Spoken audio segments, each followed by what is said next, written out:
Thanks everybody, thank you so much for coming today. I want to say a massive, massive thank you to all the tireless organisers and coalition builders, all the people who are here in good conscience. We've come together and it is vital that we continue to build our movements together at this time. We need to show selfless dedication to overcoming our differences because we are living now in extraordinary times. Britain is sliding into authoritarianism, and an old trick in the classic playbook of power is to use crises and a society in shock and grief to force changes that take away people's freedom.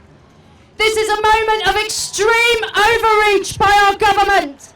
Yet we have come here to sit together and say it is not a crime to care. It is not a crime to grieve. It is not a crime to want our sisters and our daughters and our family and friends to be safe on the streets. It is not a crime to want a future for our children. It is not a crime to care. The Police Crimes and Sentencing Bill is an opportunist crackdown on our freedom of speech and civil liberties. But it is not only this bill. Judicial review is under threat. The Spy Cops Bill will offer power and impunity to agents with grave implications for our human family all over the world as well as here in the UK. And my good friend Tim Crossland, a former government barrister who led the litigation against the expansion of Heathrow Airport, is facing a trial behind closed doors in the Supreme Court following an act of civil disobedience. The highest court in our land has been captured by the corporate state, and it claims that there is no need for the UK to consider its Paris climate commitments in extending new plans for infrastructure. The commitment to global ecological vandalism constitutes racism from the UK on a vast global scale, and it will continue to break down our climate. And we know that the majority of our brothers and sisters around the world will face the fiercest and most immediate impacts. And it's quite obvious to even the most casual observer that this government is drunk on power. It is drunk on exceptionalism, on self-importance, on entitlement.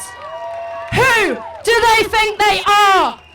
That they can divide and rule us, remove our rights and freedoms while they shove billions of dollars of money into the greedy mouths of their friends, denying nurses and healthcare workers the dignity that they deserve, denying that institutional racism exists, denigrating and destroying the lives of the most marginalised, including the traveller communities, and acting as if women don't deserve the right to safety or to publicly grieve and mourn. Denying us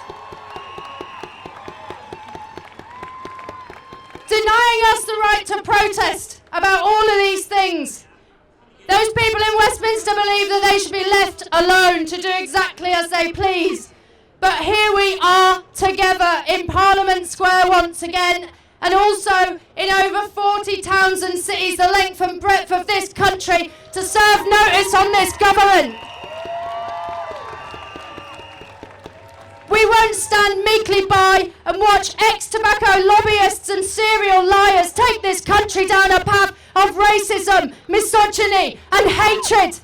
We will not stand meekly and watch as our only home is destroyed in climate breakdown. We remove our consent.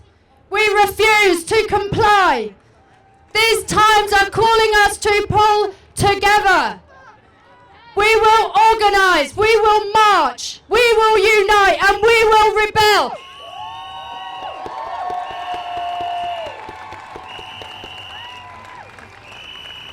Because totalitarianism feeds off loneliness and isolation, and that is how they want to keep us.